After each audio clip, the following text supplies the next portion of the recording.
2-in-1 pillow blanket. Grabe mga Mima, napaka-cute nitong pillow blanket na to. And at the same time, pwede mo nga rin siya maging stuffed toy eh. Kung mahilig ka mag-travel and natutulog ka sa sakyan nyo and lamigin ka. Nako, ang ganda nito. Perfect itong 2-in-1 pillow blanket na to. So, pwede mo nga siya maging pillow and pwede din tong gawing blanket. De-zipper siya mga Mima.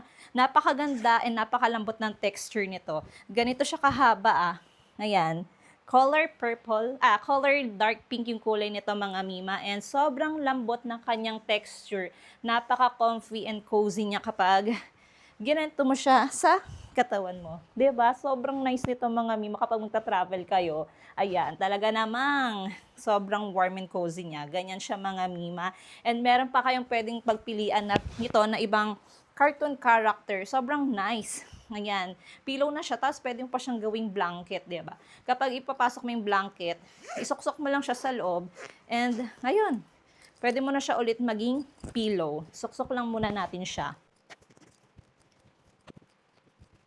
Ganun lang naman siya mga Mima kadaling ipasok yung kanyang blanket. Ayan, o diba? May pillow ka na may blanket ka pa. Kung gusto mo nga nito, ilalagay ko yung link dyan sa yellow basket.